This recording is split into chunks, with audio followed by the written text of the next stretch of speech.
Welcome, everyone.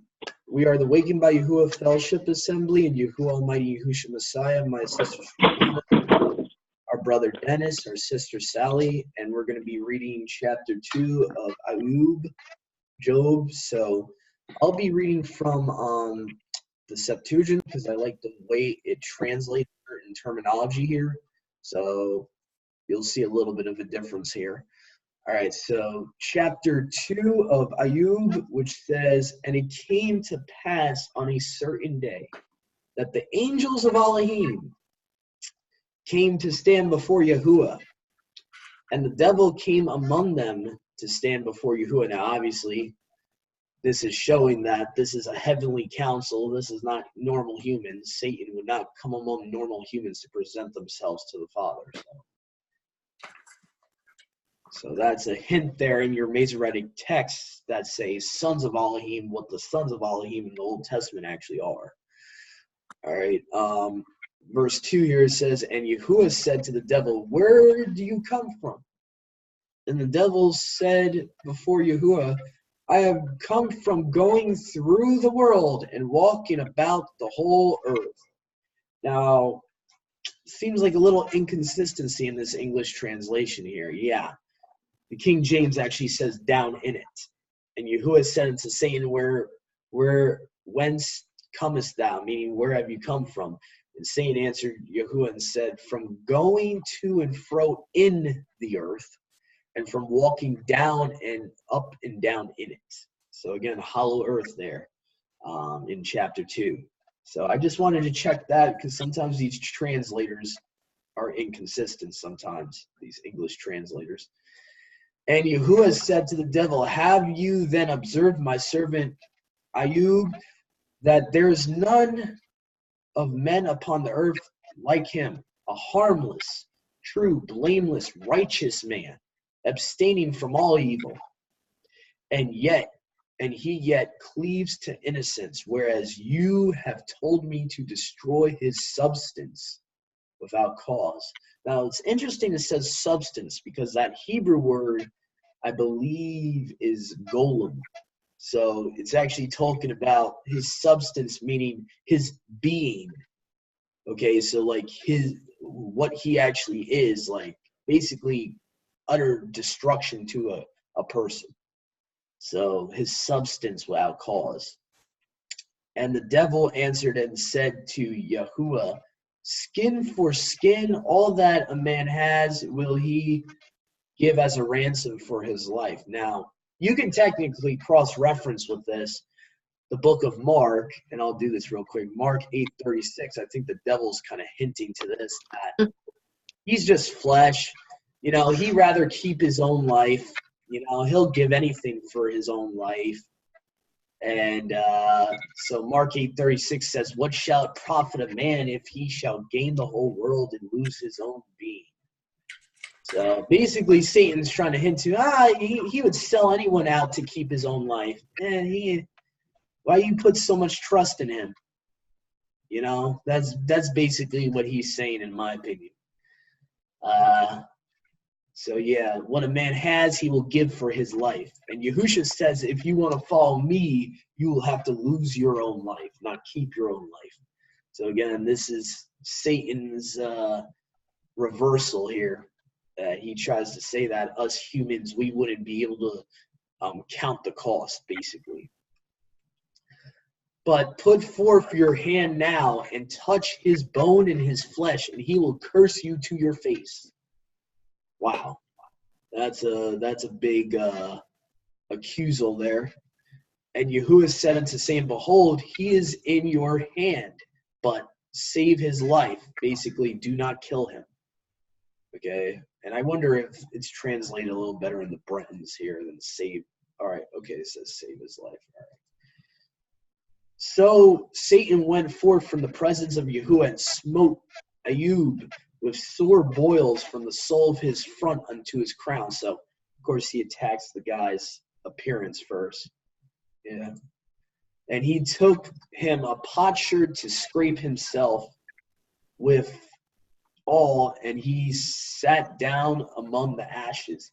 And he said he then said his wife unto him, do you still retain your integrity? Curse Elohim and die. So his brilliant wife is telling him to curse the Almighty that created him and her.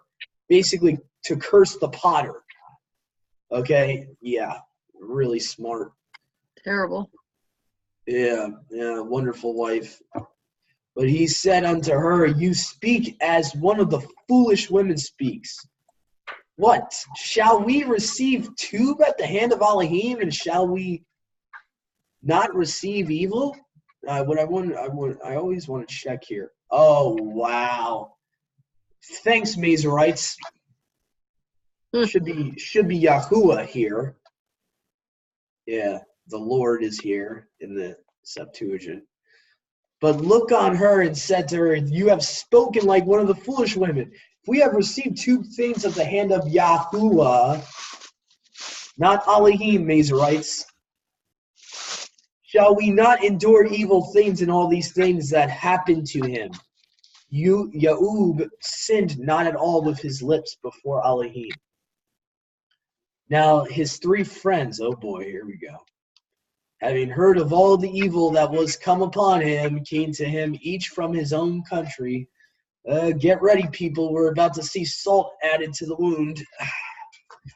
Eliphaz, the king of the Thamans, Baldad, king of the Sukians, and Sufar, king of the Minians, they came to him with one accord to comfort and visit him. Yeah, okay.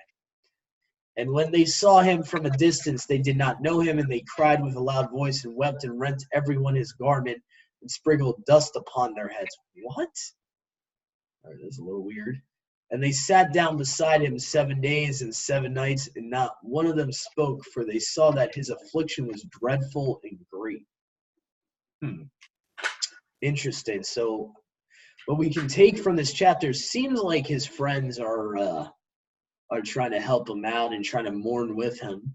It seems like, but we'll see later on. This is a pretty short chapter, so again, you have the character of Satan being shown here. You know, pitiful. He's always got to go before the Father to do everything. You know, he's and he's basically who has said to him, "Go ahead, but just don't harm his life. Don't take his life." And Satan, of course, being materialistic as it comes, he attacks IYub's appearance, his face with boils. So, and then, of course, let's see if there's anything else. So I took away from this chapter here. We have, of course, the fact that Satan says, basically doubts why Yahuwah should trust him because a man is nothing more than flesh. He will curse him once you take away what he has. And IYub's wife, gives him the stupid idea to curse Yahuwah. So IYub's wife is probably being used by Satan. Probably. Well, yeah. She is being used by Satan. Yeah. I'm trying to think of anything else. So we have the angels of Elohim, the angels of Yahuwah standing before. We got the heavenly council in the first verse, and I'm trying to see if there's anything else that I didn't think about. Sword boils. Okay, his wife, and he looks. Oh, wow. I didn't even realize verse 9 in the Septuagint has like a whole nother paragraph to it. Okay, this is interesting. Wow. And when much time had passed, his wife said to him, how long will you hold out, saying, behold, I wait a little while, expecting the expectation of my deliverance or salvation? For behold, your memorial is abolished from the earth, even your sons and your daughters, the pains of my womb, which I bore in vain with sorrows. And you yourself sit down to spend the nights in the open air among the corruption of worms. And I am a wanderer and a servant from place to place and house to house, waiting for the setting of the sun, that I may rest from my labors and my pains which now beset me. but say some word against Yahuwah and die. That's a little interesting. That doesn't make his wife out to be a really bad person in that version. More or less, you can kind of see her point of view that she too is mourning over the loss of her children, but at the same time, she's taking it out on IYub because he's the only one there. So, and then he says, but he looked on her. Isn't that what people do? Yeah, they always got to find someone to blame. Oh, it's not me, so it's got to be my husband. It's not me, it's got to be my wife. Oh, it's not me, it's got to be someone. You know. It's like Adam said, well, this woman you gave me, she ate the fruit. Oh, that's the origin. Gave me some. That is the true origin of the pointing game from the beginning of human civilization all the way in the garden. Oh, no, it's her. You gave her to be with me. And she's like, no, it's the serpent. And it's funny enough, Yahuwah did not correct her when she said it was Satan. That's what I kind of find it funny, because when you look up the word Azazel in Scripture, it actually means scapegoat. So it's kind of interesting. And Azazel, supposedly in the book of Enoch, was prescribed all sin to him. So it's kind of interesting. Once they start pointing to Satan, Yahuwah doesn't say they're wrong for doing that. I kind of find that interesting. That's a little tidbit that I always thought about, even in my upbringing, from the Christian upbringing I had, and why it was weird that Yahuwah never got mad that they pointed to Satan, but they were pointing to one another, and it kind of stops when they point to Satan. Satan, accepts the blame and all that, and not that Satan accepts the blame, but Yahuwah knows that's where the blame lies. Yeah, that's true. That's true. I take correction to that. Yeah, Satan is the one to blame, and Yahuwah realizes that. And Satan probably even from the beginning was, he was always to blame for sin. So it's kind of interesting. So let's see here. So I guess we can see how much time we got left. We might be able to start. Yeah, I think we have enough time for the next chapter. Let's see here. That was such a short one. All right, here we go. Chapter 3. IYub laments his birth. And this is an interesting one here. After this, IYub opened his mouth and cursed his day. His day. So when we see in chapter 1, they were celebrating their day. Saying, let the day perish in which I was born. And that night which they said, behold, a man-child. Whoa, what? Oh, snap. A man-child. That sounds familiar. Let that night be darkness, and let not Yahuwah regard it from above, neither let it come upon it. But let darkness and the shadow of death seize it. Let blackness come upon it. Let that day and night be cursed. Let darkness carry them away. Let it not come into the days of the year. Wow. Let it not be numbered of the days of the year. That's interesting. Neither let it be numbered with the days of the months. Wow. But let that night be pain, and let not mirth come upon it, nor joy. But let him that curses that day curse it, even he that is ready to attack the great whale. Interesting. Let the stars of the night be darkened. Let it remain dark and not come into light, and let it not see the morning star arise. I believe that's obviously talking about Yahusha there. Because it shut not up the gates of my mother's womb, for so it would have removed sorrow from my eyes. So he is really depressed right now. I remember, I think it was Sister Susan from the beginning of our study a while ago asked us, how grim is it going to get for IYub? Well, you're seeing it right now. He actually wills that he never existed at this point. That's why he's cursing his birth, and he's saying, it's a shame that I didn't die in the womb. For why did I not die in the belly? Why did I not come forth from the womb and die immediately? Oh, He's actually willing that he would have been a stillborn. Mm-hmm. And why did the knees support me? And why did I suck the breasts? Now I should have lain down and been quiet. I should have slept and been at rest, with kings and counselors of the earth who esteemed in their swords, or with rulers whose gold was abundant, who filled their houses with silver. Or I should have been as an untimely birth, proceeding from his mother's womb, or as infants who never saw light. There the wicked have burnt out fury of rage. There the wearied in body rest. The men of old time have together ceased to hear the exactor's voice. The small and great are there, and the servant that feared his master. For why is light given to those who are in bitterness, and life to those beings which are in griefs?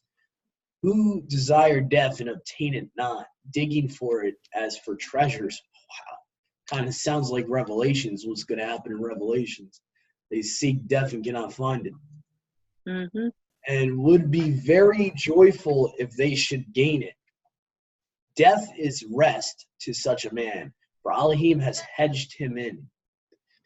For my groaning comes before my food, and I weep, being beset with terror. For the terror of which I meditated has come upon me, that which I had feared has befallen me. I was not at peace, nor quiet, nor had I rest, yet wrath came upon me. So that is the end of IYub chapter 3, and now this is pretty much IYub is in despair. He's depressed. He feels like, why was he even born? For what purpose? It would be better that he's dead. He would at least be in rest, you know. And he looks at basically his existence as anguish, affliction. Basically, he has a lot of negative thoughts right now because of what has happened to him. And Now, we can wouldn't you? yeah, Wouldn't anybody? we could honestly, I can relate to him. Yeah, I mean, everything has been taken from him. His wife has turned on him. His friends don't seem to be comforting. You know, chapter 2 said his friends came to comfort him. Doesn't look like they're comforting him much right now. You know, even though they were, you know, putting sackcloth and ashes on one another, weeping with him, but after that, it doesn't seem like they're doing much. But it's just amazing to see how depressed he was. He literally hates the day of his birth at this point. Mm-hmm. And he would have rather not existed. So that's I think there's times we all feel like that. yeah. When you're really, really down. So I think there was like a couple of things that stood out to me was in verse 3 in the Septuagint it says, "Behold a man-child," and that kind of that pointed to Yahusha for me, because he in Revelations 12 it says that the sign in heaven showed that a virgin would give birth to a man-child that would rule the nations of rod of iron. So it's kind of interesting. It says, "Let the day perish in which I was born, and at that night in which they said, Behold, a man-child." It's kind of interesting. So they're kind of same terminology there. And it's kind of interesting. It says, "Let night be darkness, and let not Yahuwah regard it from above. Neither let light come upon it." So basically, for darkness never to pass away, for light to never come upon that night that he was born, or that he was in the womb. But let darkness and shadow of death seize it, let blackness come upon it. So yeah, we can all relate to this, but it really shows you, you know, what his mindset was at this point. And he was being attacked from all different angles: his possessions, his children, his wife, and you can kind of see he kind of feel like he just wanted to die and just wanted to be at peace and rest already. That's the way he felt. Yeah.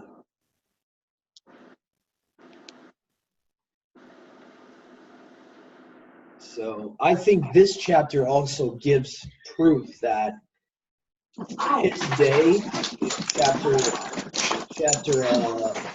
1 of his day, their day is referring to the birthdays. So that's just something people should think about. Whoever saw chapter 1 of the big study that we had of the book of IYub, they had a feast on their day. So in the Septuagint, chapter 1 of this chapter we just read, it says, after this, Job opened his mouth and cursed his day. So for those that want to say it's not talking about a birthday in chapter 1, I would point them to Job 3 verse 1 in the Septuagint.